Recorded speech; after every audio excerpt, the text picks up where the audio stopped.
My name is Claire Dawson. I'm 29 years old, and the night my boyfriend told me our relationship wasn't working anymore, I understood something too late. People rarely explode over the small thing they say out loud. They explode over everything that has been building underneath it. That evening, I got home later than usual. Work had drained me all week. Deadlines kept shifting. Meetings ran long. My inbox felt endless. By the time I finally got back to the apartment, all I wanted was silence, a hot shower, and 1 hour where nobody needed anything from me. But the second I stepped inside, I knew something was off. The television was on, but the volume was low. The living room lights were dim in that flat, neglected way that didn't feel warm at all. Ethan was sitting on the couch with one leg folded under him, staring at his phone like it mattered more than anything else in the room. "Hey," I said, dropping my keys on the table by the door. He didn't look up right away. "Hi." That was it. No smile, no softness, no question about my day. I stood there for a second, still wearing my coat, feeling the silence press against me. His tone wasn't openly angry, but it wasn't normal either. It had that distant edge that tells you the real conversation hasn't started yet. I walked into the kitchen, and that was when I noticed the second thing. The sink was full of dishes. 2 takeout boxes from the night before were still sitting on the counter. The trash bag was stuffed too high. A coffee cup sat by the sink with a dried ring at the bottom. I stopped and stared. Ethan normally kept the apartment spotless. He hated clutter. He wiped counters twice. He folded blankets neatly. He got irritated if unopened mail sat on the table too long. Seeing the kitchen like that told me more than his greeting had. Something had been building before I even got home. "You didn't eat?" I asked, glancing toward the living room. "No." "You waited for me?" "No," he said flatly. "I just didn't feel like cooking." The answer came too fast, too smooth, like he had already rehearsed the version of himself he wanted to be tonight. I grabbed a bottle of water from the fridge and twisted the cap off slowly. "Did something happen today?" "No." Too quick again. "Okay," I said. "Then why does it feel like you're mad at me?" That got his attention. He finally looked up and his eyes met mine across the room. "I'm not mad." "You sure?" "Yes." Then he looked right back at his phone. That was when I knew this wasn't over. Nothing is ever over when someone says they're not mad in a voice like that. It usually means they are waiting for you to drag the rest out of them. I sat down at the small dining table with the bottle still in my hand. "What's going on, Ethan?" He let out a long breath through his nose. "You're never here anymore." There it was. The first real sentence. I stared at him. "I work." "I know you work." "Then you know why I'm busy." "That's not the point." I felt irritation move through my exhaustion. "Then what is the point?" He put his phone down, screen face down on the couch cushion beside him. That small movement changed the room. It meant he was done pretending. He looked at me like he had been waiting for this exact moment. "The point," he said, "is that this relationship isn't working." For a second, I thought I'd heard him wrong. The refrigerator hummed behind me. The TV kept flickering against the wall. Somewhere in the hallway, a door shut. Everything around us kept moving like normal, while something inside me locked in place. "What?" "You heard me." I blinked, trying to catch up. "We've been together almost 3 years." "I know." "And suddenly it's not working?" His mouth tightened. "It hasn't been working for a while." That hit harder than I expected. Not because we never had problems. We did. Not because life had been easy. It hadn't. But I had believed whatever strain existed between us still belonged to the normal category. Stress, tiredness, adulthood, 2 people missing each other while trying to keep real life standing. Not this. Not a sentence that sounded like a conclusion. "For you?" I asked quietly. His eyes held mine. "Yes." I leaned back slightly in the chair. "That's interesting." His expression shifted. "Why?" "Because I didn't know we were at the point where you were ready to give up." He let out a dry laugh. "Of course you didn't." I set the bottle down. "What's that supposed to mean?" His jaw tightened. Then he stood up from the couch and faced me fully for the first time since I got home. "It means you're always working. You're always tired, and even when you're here, you're barely here. You come home drained, you answer emails at the table, you fall asleep halfway through conversations, and then you act like everything's fine because the bills are paid." I crossed my arms. "That's not fair." "Oh, really?" "No, really." I stood up too, exhaustion sharpening into something harder. "I pay the rent, Ethan. I pay the utilities. I covered your car payment when things got tight. I buy most of the groceries.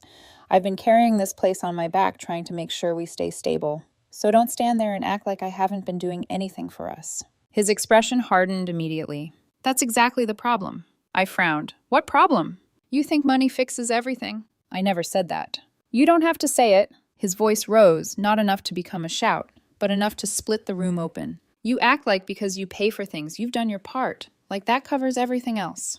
That's not what I think. Yes, it is. No, it isn't. For a moment, we just stared at each other. It was the kind of silence that makes you realize two people have been living inside two completely different versions of the same relationship. I thought I'd been holding us together. He thought I'd been disappearing while standing right next to him. Then he did something that made my stomach tighten. He turned and walked toward the bedroom. At first, I just watched him. Then I followed. Ethan? He didn't answer. By the time I reached the doorway, he had already opened the closet and pulled out a suitcase. He set it on the bed, unzipped it, and opened a drawer. Then he started taking out clothes with the focus of someone doing something he had already decided long before this moment. I stood in the doorway, staring at him. What are you doing? He didn't stop. Packing. The word made the air feel colder. Packing for what? This time he looked at me, and whatever hesitation I'd been hoping to see wasn't there. I'm leaving. For a moment, I didn't react. Not because I hadn't understood him, because I had. Too clearly. You're leaving? I repeated, slower this time, as if the words might sound less final if I forced them through the air one more time. Yes. No hesitation, no softening. Just a clean answer, like he had already said it to himself enough times that saying it to me barely cost him anything. I stepped further into the room. You're just walking out like this? Yes. And you're not even going to try to fix anything? That made him pause, only for a second. Then he shook his head. No. That one word landed harder than the rest. Not angry, not dramatic, just final. I watched him pull more clothes from the drawer and push them into the suitcase with quick, careless movements.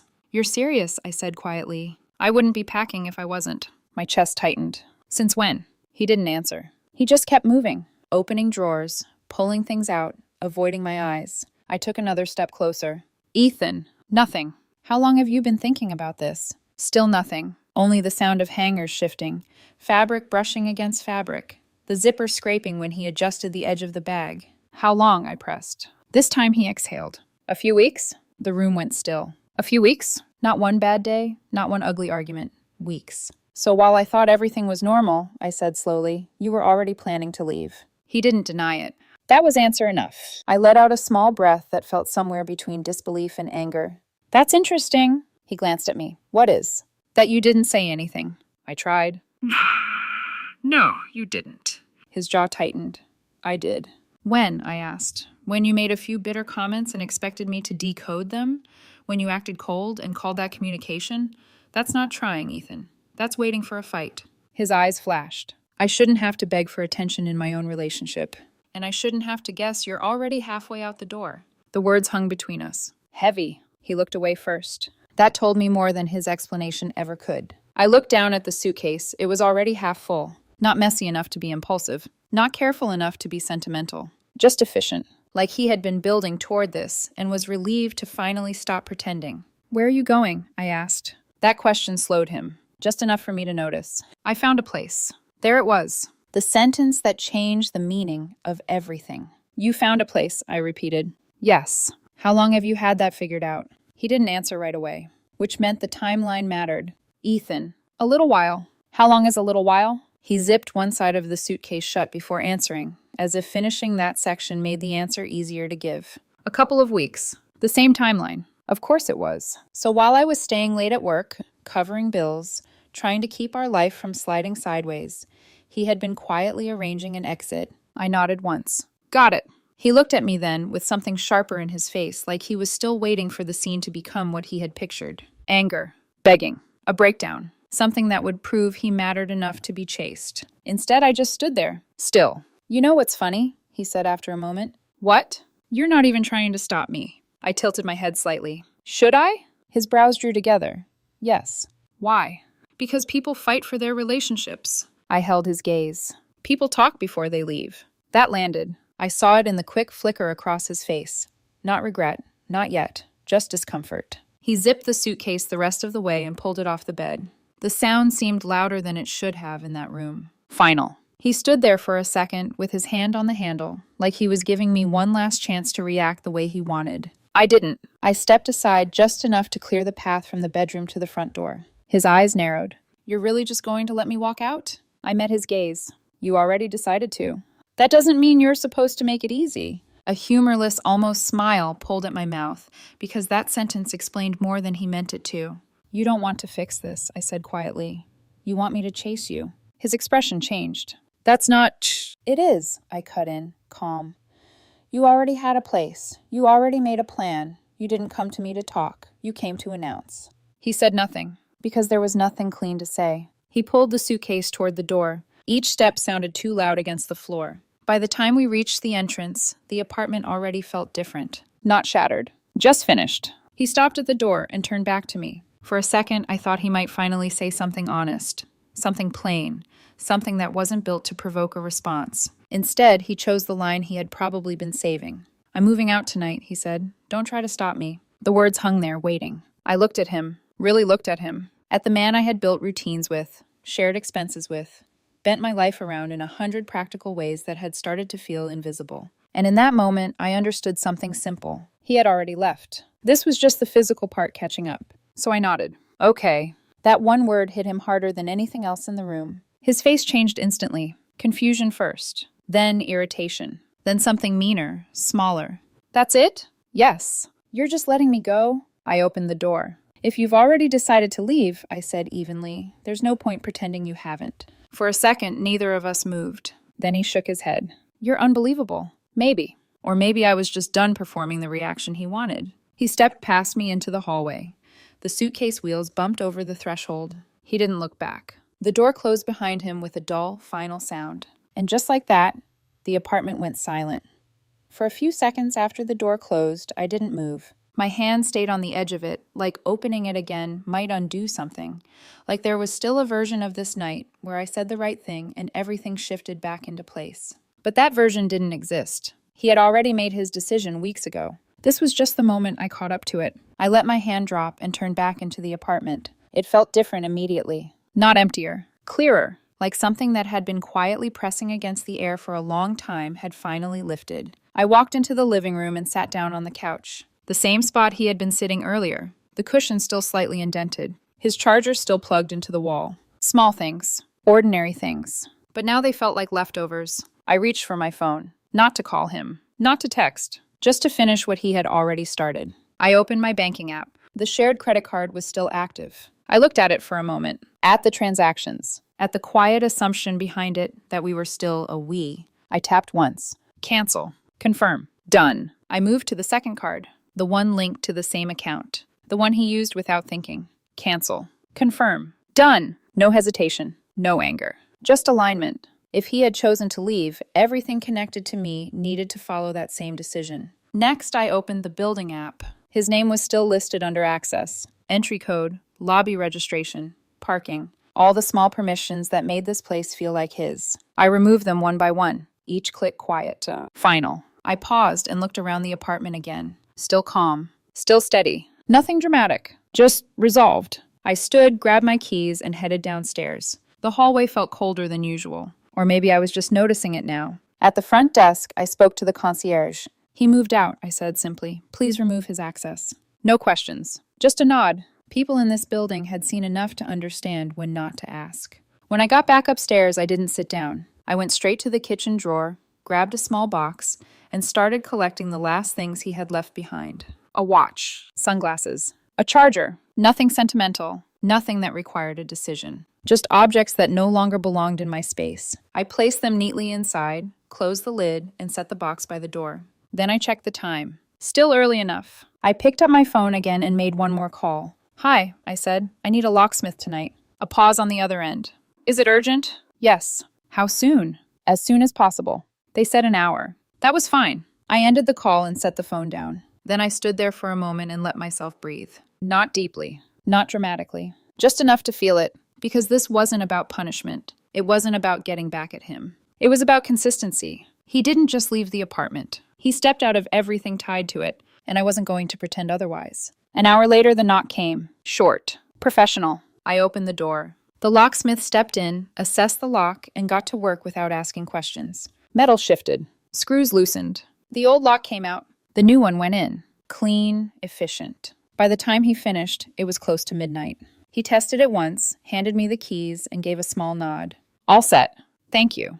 The door closed behind him. This time it felt different. Solid. Mine. I locked it once. Then again, just to hear the click. Then I turned off the lights and walked to the bedroom. His side of the bed was empty. No clothes. No movement. No presence. Just space. I lay down and stared at the ceiling. No tears. No second thoughts. Just one steady realization. If someone is already preparing to leave, there's nothing left to hold on to. I closed my eyes. And for the first time in a long time, I slept without waiting for something to go wrong. I thought that was the end of it. But 2 days later, someone started pounding on my door. Not a normal knock. Loud, fast, desperate. Claire, I know you're inside. I didn't move right away. I just sat there on the couch, listening. The sound came again. Harder this time. Please, just open the door. I reached for my phone and opened the camera. And there he was, Ethan, standing outside like a different person. His hair messy, his eyes red, his shoulders slightly hunched, like something inside him had already collapsed. 2 days. That's all it took. 2 days to turn certainty into panic. I stood up and walked to the door, but I didn't open it. What do you want? I said through the wood. Silence. Then his voice came back, smaller. Can we talk? We are talking. Claire, please. I waited. Then I unlocked the door. Just enough to see him. Not enough to let him in. Up close, he looked worse. Not angry anymore. Just scared. I made a mistake, he said. Of course. I leaned against the door frame. You packed a suitcase. I know. You told me not to stop you. I know. You had somewhere to go. His eyes dropped. Yeah. And now you're here. He nodded. Yes. I let the silence stretch. Then, what happened? He hesitated. And that hesitation said everything. I thought I was moving in with someone, he said finally. There it was. The truth, stripped down. And she changed her mind. How fast? He swallowed. Today. I let out a quiet breath. Not shock. Not anger. Just confirmation. So you left a 3-year relationship, I said, for something that lasted 1 day. It wasn't like that. It was exactly like that. His voice broke. Please don't say it like that. There isn't another way to say it. He stepped closer. Instinct. Desperation. Can I come back? He asked. No build-up, no explanation. Just that. No. The word came out clean. Immediate. He stared at me. I said, I'm sorry. I heard you. Then why? Because you didn't leave confused, I said. You left certain. That's not... You had a plan. You had a place. You had someone else. He went quiet. And in that silence, everything settled. I thought you didn't care, he said finally. I almost smiled. You told me not to stop you. That doesn't mean... It does. I met his eyes. You didn't want to fix this. You wanted to see if something better worked. He didn't argue. Because he couldn't. I have nowhere to go, he said, softer now. That was the first honest thing he'd said. But it didn't change anything. That's not my responsibility anymore. He looked at me like he didn't recognize me. 3 years, he said. And you're just letting me go? I shook my head. You already went. Silence. Heavy. Final. After a few seconds, he wiped his face, picked up his suitcase. I hadn't even noticed when he set it down, and turned away. This time, he didn't knock again. I closed the door and didn't open it again. Not that night. Not after. 3 months later, I heard what happened to him. He moved between friends. The woman he thought he was leaving me for never intended anything real. The moment it became serious, she stepped back. He tried reaching out. Calls, messages, even an email. I didn't respond. Eventually, the messages stopped. The apartment is quiet now, but it doesn't feel empty. It feels clear. And the strange thing is, I finally understood what that night meant. When he said, "Don't try to stop me," he thought he was in control. He thought I would chase him, fight for him, make his decision harder. But when I didn't, that was the moment everything actually ended. Not when he left. Not when he came back. Right there, at the door, when I said, okay. Sometimes the strongest thing you can do isn't holding someone in your life. It's stepping aside and letting them walk out of it.